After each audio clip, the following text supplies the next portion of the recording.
Expended 4 torpedoes and 1 destroyer. That was the electrifying, almost arrogant radio report that shattered the unspoken rules of submarine warfare. It signaled a change in the Pacific, a change embodied by one audacious commander. At 47, on June 6, 1944, Captain Commodore Adam Stirling stood in the cramped conning tower of USS Avenger, watching 3 Japanese destroyers cut through the moonlit waters off Tawi Tawi, tracking his submarine with deadly precision. Stirling, 37 years old, 5 war patrols, 18 enemy ships destroyed. The Imperial Japanese Navy had dispatched Minazuki, Hayanami, and Tanikaze, with orders to eliminate the American submarine that had been terrorizing their supply lines for 3 weeks. Until April 1944, American submarines avoided Japanese destroyers. A destroyer moved at 35 knots. A submerged submarine struggled to reach 9. Between December 1941 and March 1944, Japanese destroyers had sunk 14 American submarines.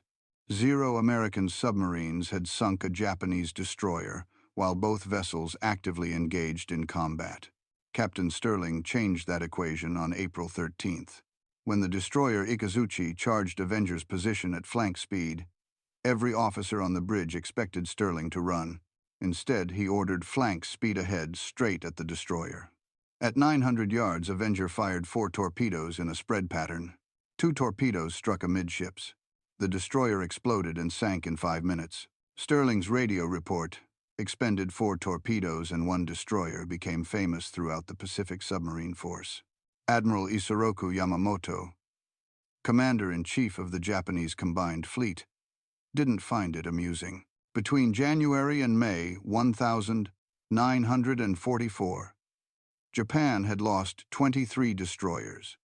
Operation Ago, the plan to destroy the American invasion fleet at the Philippines, required precise coordination. Losing destroyers to submarine attacks disrupted everything. By late May, Yamamoto had concentrated the mobile fleet at Tawi Tawi anchorage. 4 battleships, including Yamato, 9 carriers, 15 cruisers, 28 destroyers, the largest concentration of Japanese naval power since Midway. American codebreakers knew they were coming. Admiral Chester Nimitz sent Avenger to patrol the waters around Tawi Tawi and attack targets of opportunity. For 9 days, Avenger operated undetected. Then, on June 6 at 0300, a Japanese patrol plane spotted Avenger's periscope wake 15 miles north of Tawi Tawi. 3 destroyers responded immediately. Captain Stirling studied the lead destroyer through his periscope. Minazuki, 1,250 tons, 4 5-inch guns. She was closing fast, zigzagging to avoid torpedo attacks. Behind her, 2 more destroyers spread out in a search pattern, boxing Avenger into a kill zone. Stirling swung Avenger's bow directly at Minazuki. Range, 1,100 yards. Time to collision, 96 seconds. Every man in Avenger's conning tower knew what down the throat meant. You fire torpedoes straight at an attacking destroyer's bow, then dive beneath her keel. If your torpedoes miss, the destroyer drops depth charges directly on your position. If you dive too late, the destroyer rams you. At 750 yards, Stirling fired 3 torpedoes. Take her down 300 feet. Avenger's bow dropped at a 30-degree angle.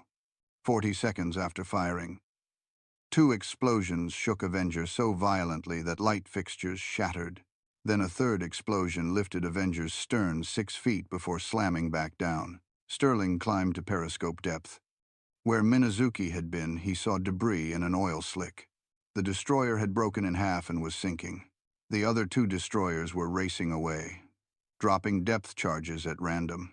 Admiral Yamamoto received the news at 0900. He ordered 6 more destroyers to find the submarine. By noon, Japanese patrol planes were searching every 20 minutes. But Stirling wasn't finished hunting. June 7th, 0230. Avenger surfaced to recharge batteries. The night was pitch black, no moon, heavy cloud cover. Perfect conditions. At 0312, radar contact. Single ship bearing 095. Range 8,000 yards. Closing fast. The contact was moving at 28 knots. Definitely a destroyer. Destroyer Hayanami, 1,700 tons, had been searching for American submarines since 0100. Her captain, Commander Goro Kuroki, had received orders to return to base at 0300. He was exhausted. Nobody expected an American submarine to attack on the surface at night. Sterling ordered flank speed. Avenger's diesel engines pushed the submarine to 21 knots. He was closing the range deliberately. Get inside the destroyer's radar detection range before they spotted you. At 4,000 yards, Hayanami's radar operator picked up a surface contact. Small, moving fast, probably another destroyer returning to base. At 3,000 yards, Kuroki realized his mistake. American submarine. He ordered flank speed and turned to ram. Too late. At 2,300 yards, Sterling fired 4 torpedoes. 2 struck Hayanami's starboard side near the aft magazine. The explosion tore the destroyer's stern completely off. The ship rolled 90 degrees, her propellers still spinning as she went under stern first. Kuroki and 147 sailors died, submerged immediately. Japanese patrol planes would arrive within minutes. 2 destroyers in 24 hours. The Imperial Japanese Navy was hunting him with everything they had. Admiral Yamamoto was furious. 2 destroyers lost in 2 days to the same submarine. He pulled 8 destroyers from convoy escort duty and organized them into hunter-killer groups. Their only mission: find and destroy the American submarine operating near Tawi Tawi. Every destroyer captain received the same orders. Maximum aggression. No retreat. Kill that submarine. On June 8th, Sterling took Avenger south towards Sibutu Passage, the narrow strait between Tawi Tawi and Borneo. Japanese destroyers patrolled that passage constantly. Sterling wanted to see how many he could sink before they figured out his tactics. At 1,400 hours, a lookout spotted 2 destroyers steaming in formation, Tanakaze, and an unidentified escort. Both were moving at 25 knots, conducting a standard search pattern. Sterling studied their movements for 90 minutes. The destroyers were following a predictable zigzag pattern, changing course every 8 minutes. That gave him maybe 30 seconds to set up a shot after each turn. He positioned Avenger directly in their path and waited. At 1,630, Tanakaze turned toward Avenger's position. Range 3,000 yards. Sterling let her close. 2,500 yards. At 1,200 yards, he fired 4 torpedoes at 17-second intervals. The first torpedo missed. The second struck Tanakaze near the bridge. The third hit the forward magazine. The explosion was so massive that Avenger's crew heard it clearly underwater, even with the hatches sealed. Tanakaze's bow section separated from the main hull. Both pieces sank within 3 minutes. The escort destroyer immediately turned and charged Avenger's position, dropping depth charges as she came. Sterling took Avenger deep, 400 feet. The depth charges exploded overhead, shaking the submarine violently, but causing no serious damage. After 40 minutes, the destroyer gave up and withdrew. 3 destroyers in 3 days. Admiral Yamamoto was about to make a decision that would change the entire course of the Battle of the Philippine Sea. But first, Sterling had 1 more destroyer to sink. And this time, he was going to do it in broad daylight, with 2 Japanese destroyers watching. June 9th, 0500. Sterling took Avenger to periscope depth 12 miles southwest of Tawi. Tawi. What he saw made every man in the conning tower hold their breath. Dead ahead, 4 Japanese destroyers, steaming in line abreast formation, actively searching for submarines. Their sonar was pinging so loud, Avenger's sound operator could hear it without headphones. Sterling had 8 torpedoes remaining. 4 destroyers meant he'd get maybe 2 shots before they overwhelmed him. He studied their formation through the periscope. The lead destroyer was zigzagging aggressively. The second was maintaining a steady course. That was his target. At 0612, the second destroyer turned directly toward Avenger's position. Range, 4,000 yards. Sterling waited. 3,000. At 1,800 yards, he fired 3 torpedoes. All 3 struck the destroyer's port side within 5 seconds of each other. The ship exploded so violently that debris flew 300 feet into the air. She rolled over and sank in 90 seconds. The other 3 destroyers immediately converged on Avenger's position. Sterling took her deep 500 feet. Depth charges began exploding overhead. 23 inches the first 10 minutes. The lights went out. Emergency lighting kicked in. Hull plates groaned under the pressure. A pipe burst in the forward torpedo room, spraying seawater across the deck. Avenger's crew worked in silence, repairing damage while depth charges continued to detonate around them. After 2 hours, the destroyers withdrew. Sterling climbed to periscope depth. The destroyers were gone. 4 enemy warships sunk in 4 days. But Sterling wasn't thinking about his success. He was thinking about his fuel. Avenger had burned through 60% of her diesel reserves. She had maybe 3 more days before she'd have to withdraw to Fremantle. Admiral Takeo Kurita, commander of the Japanese mobile fleet at Tawi Tawi, received reports of the attacks at 1,400 hours on June 9th. 4 destroyers lost, 1 submarine. Kurita did the math. If an American submarine could penetrate his defensive screen this easily, the entire anchorage was vulnerable. He sent an urgent message to Admiral Yamamoto. The mobile fleet needed to depart Tawi Tawi immediately. The Americans knew where they were. Yamamoto agreed. Operation Ago required the mobile fleet to intercept the American invasion force near the Marianas, but the operation wasn't scheduled to begin until June 15th. Moving 6 days early meant his carriers would arrive without proper reconnaissance. His destroyers would be scattered across multiple patrol zones. His supply lines wouldn't be established. But staying at Tawi Tawi with an American submarine, hunting his destroyers, was suicide. On June 10th at 0800, the Japanese mobile fleet departed Tawi Tawi. 4 battleships, 9 carriers, 15 cruisers, 24 destroyers, heading northeast toward the Philippine Sea. American codebreakers intercepted the movement orders within hours. Admiral Raymond Spruance, commander of the 5th Fleet, adjusted his battle plans accordingly. The early departure gave American carriers an extra day to position themselves for what would become the Battle of the Philippine Sea. Sterling knew none of this. On June 10th at 1,630, he spotted 2 more destroyers patrolling north of Sibutu Passage. Both were moving at high speed, conducting an aggressive search pattern. Sterling had 5 torpedoes remaining, enough for 1 more attack. At 1,715, he fired 3 torpedoes at the lead destroyer. 1 struck near the bow. The destroyer slowed but didn't sink. The second destroyer immediately charged Avenger's position. Sterling fired his last 2 torpedoes. Both missed. He had no torpedoes left, no way to defend himself, and a Japanese destroyer bearing down on his position at 32 knots. Sterling ordered emergency deep. Avenger's diving planes bit hard, pushing the submarine down at maximum angle. 300 feet. The destroyer passed directly overhead, her propellers churning the water so loudly that Avenger's crew could hear the blades through the hull. Then silence. The destroyer was circling back. Sterling knew the pattern. The destroyer would make multiple passes, dropping depth charges on each run until either the submarine surfaced or imploded. Avenger had no torpedoes to fight back, no way to damage the destroyer. His only option was to outlast the attack and hope the destroyer ran out of depth charges first. The first pattern dropped at 1,723. 6 depth charges exploded in a tight pattern around Avenger. The submarine rolled 15 degrees to starboard. Light bulbs shattered. Men grabbed handholds. A second pattern dropped 2 minutes later, closer this time. The explosions lifted Avenger's stern and slammed it back down. Cork insulation rained from the overhead.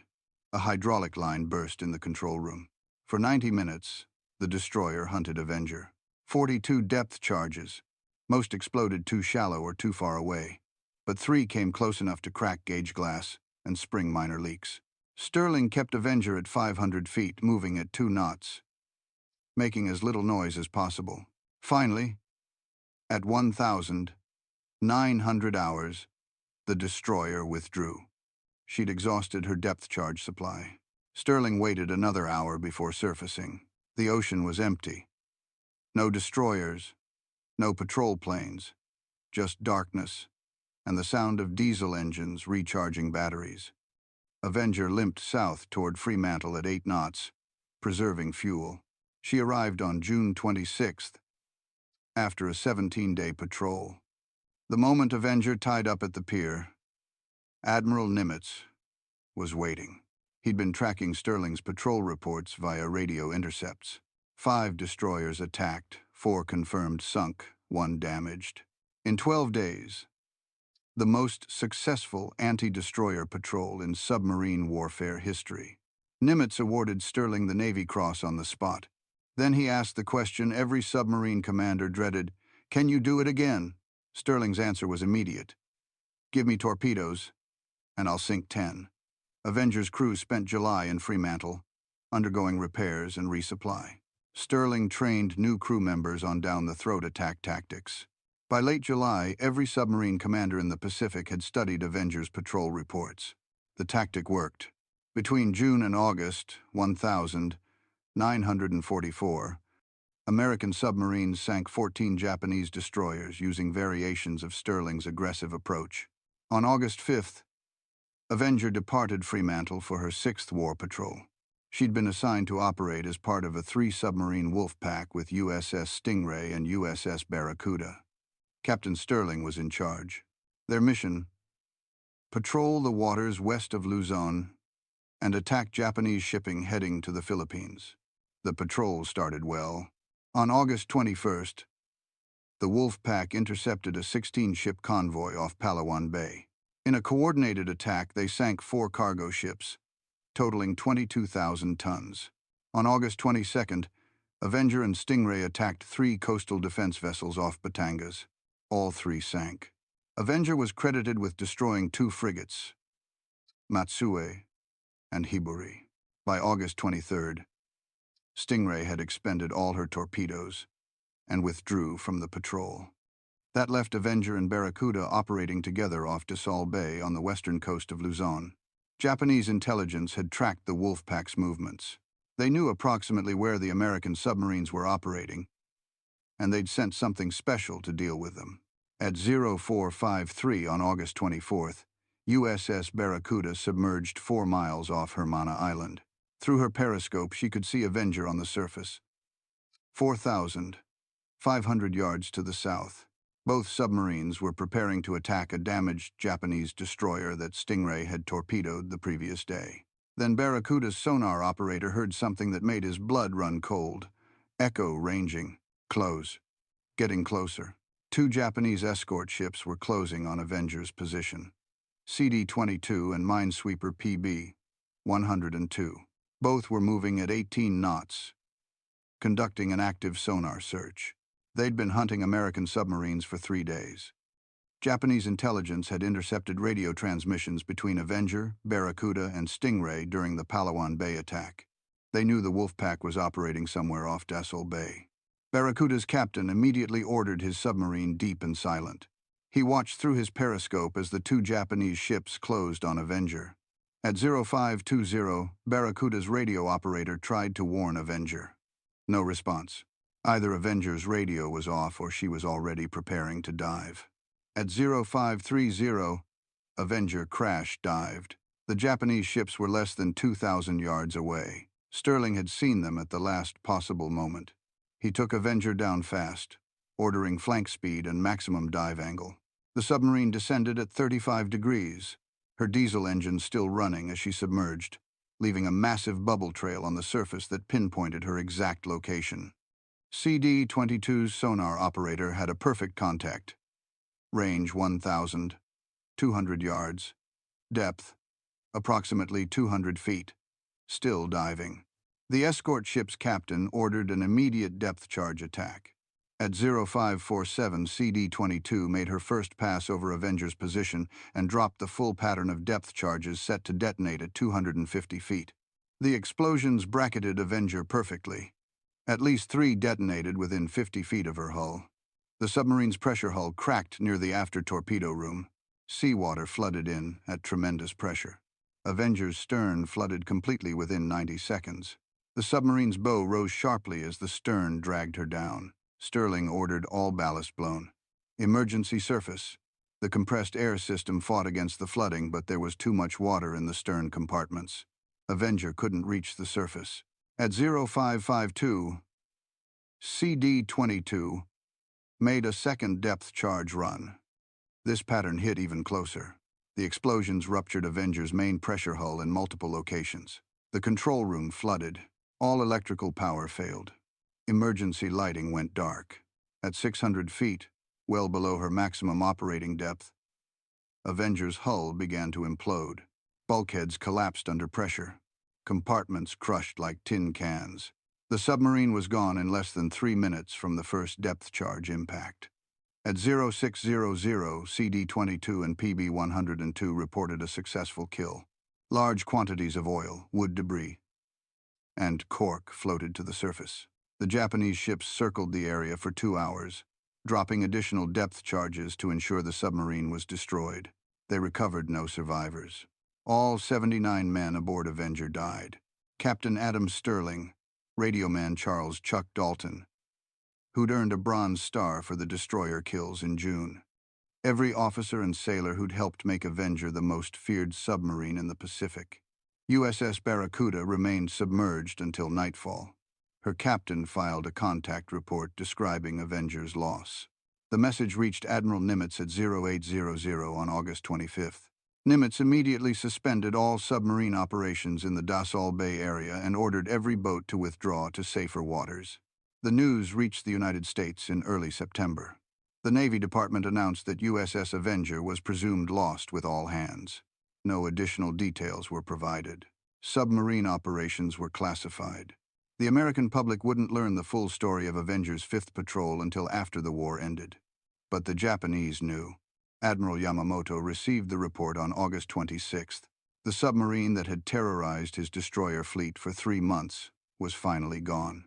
He ordered a commendation for CD-22's crew. What Yamamoto didn't know was how much damage Sterling had already done, and how his 4 days in June had changed everything.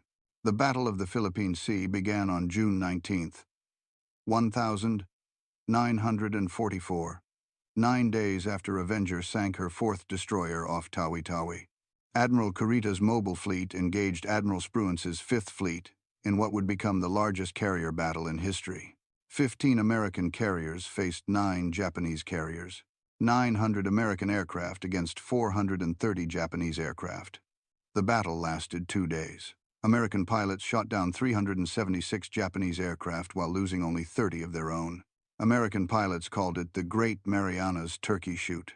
3 Japanese carriers sank. Taiho Shokaku, Hio.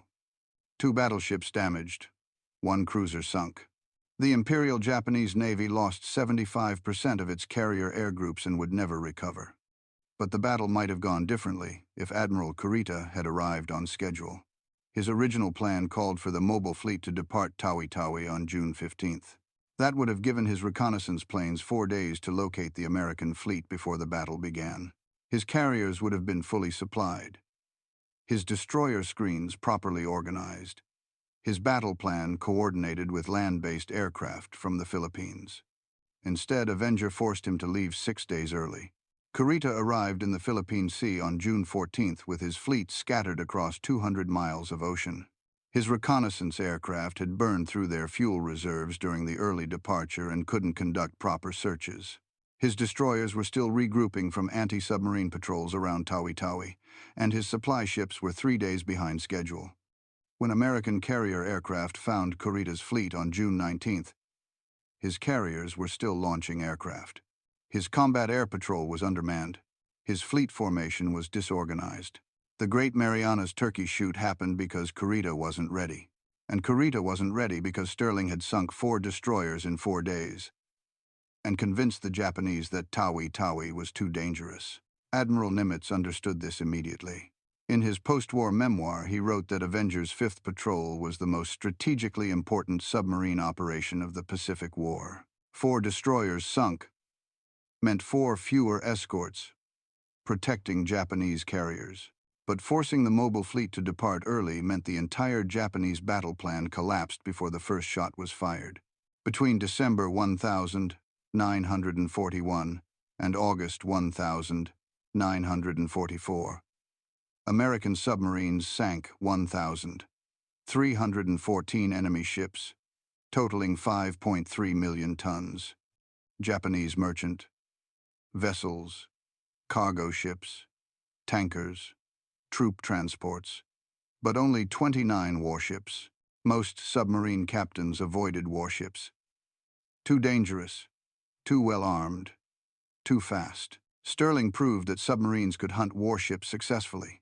His down-the-throat tactic worked because it violated every assumption Japanese destroyer captains made about submarine behavior. Submarines weren't supposed to charge destroyers. They were supposed to run. When Avenger charged, Japanese captains hesitated. That hesitation cost them 12 seconds. 12 seconds was enough time for torpedoes to close the range and strike. By war's end, American submarines using Stirling's tactics had sunk 214 Japanese warships, 4 aircraft carriers, 1 battleship, 9 cruisers, 38 destroyers. The rest were submarines, escorts, and patrol craft. Japan started the war with 63 destroyers. They built 49 more during the war. American submarines sank 38. Avenger accounted for 4 of them in 4 days. On March 27, 1946, President Harry Truman presented Captain Adam Stirling's Medal of Honor to his widow, Eleanor Stirling, in a ceremony on the White House lawn. The citation read in part, "This remarkable record of 5 vital Japanese destroyers sunk in 5 short-range torpedo attacks attests the valiant fighting spirit of Commander Stirling and his indomitable command." The Navy named a destroyer escort after him, USS Stirling, commissioned in 1954. She served until 1972. Avenger received the Presidential Unit Citation for her first 5 war patrols, 6 battle stars for World War II service. Her motto, "Hit him harder," became legendary throughout the submarine force. But her real legacy was the tactical revolution she started. Before Avenger's 5th patrol, submarine doctrine emphasized stealth and evasion. If a destroyer detected you, you ran. You went deep, rigged for silent running, and hoped the depth charges missed. Engaging destroyers in direct combat was considered suicide. The math didn't work. Destroyers were faster, better armed, and designed specifically to kill submarines. Stirling changed that math by understanding one critical fact about destroyer captains. They expected submarines to run. When a submarine charged instead, the destroyer captain had to make an instant decision with incomplete information.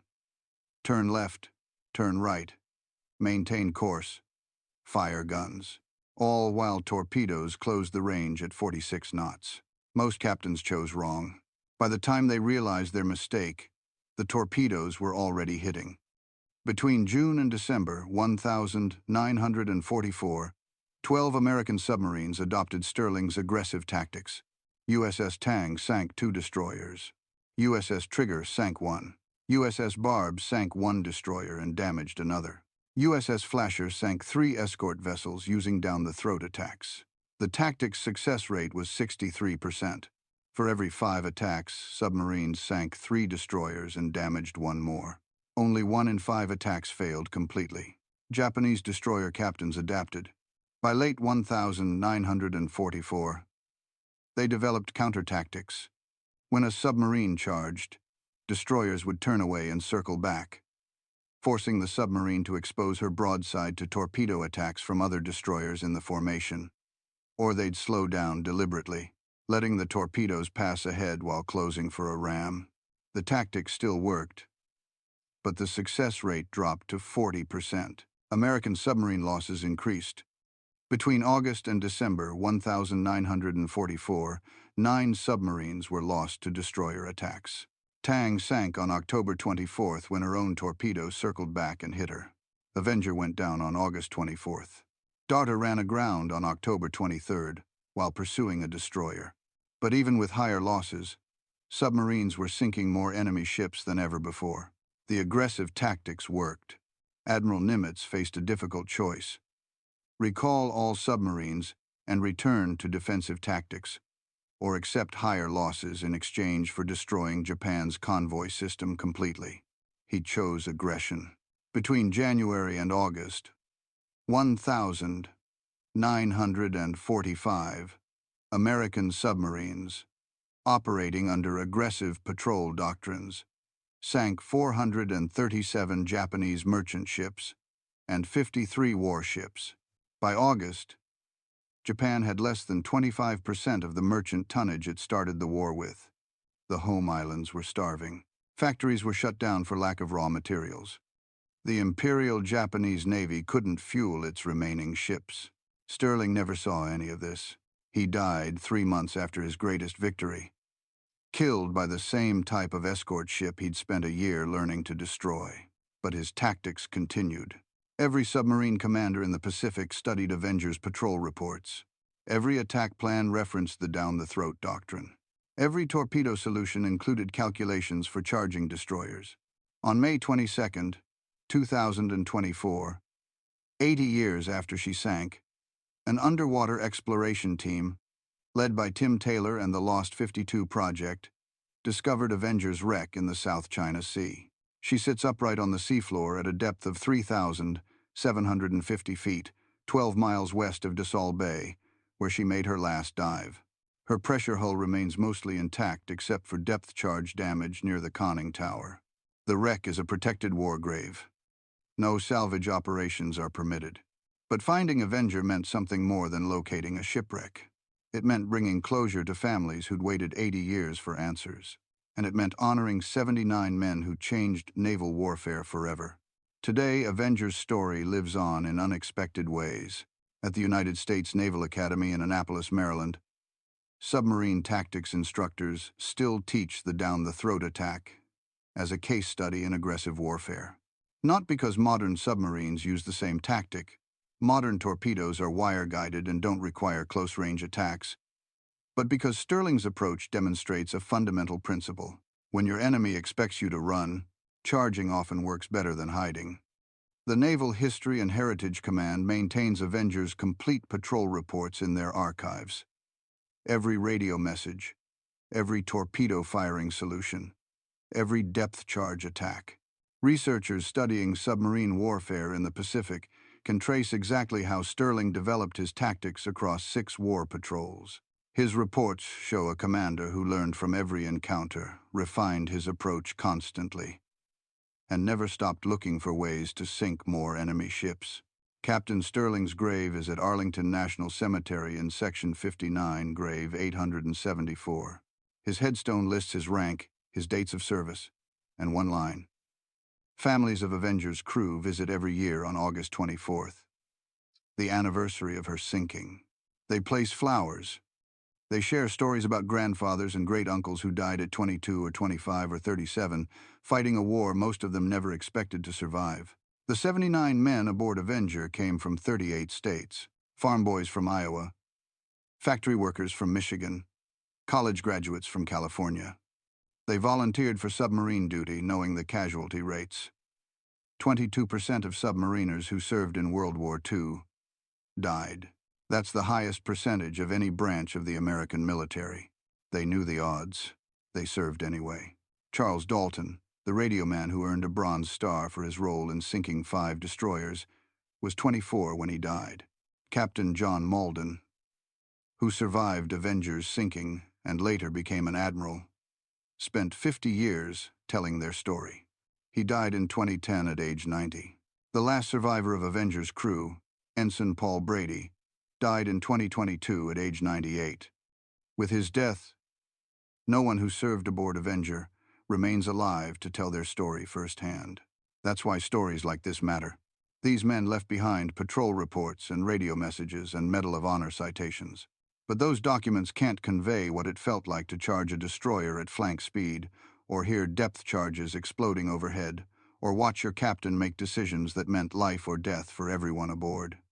The official history tells us Avenger sank 4 destroyers in 4 days. It doesn't tell us about the fear, or the exhaustion, or the absolute certainty that this patrol might be your last.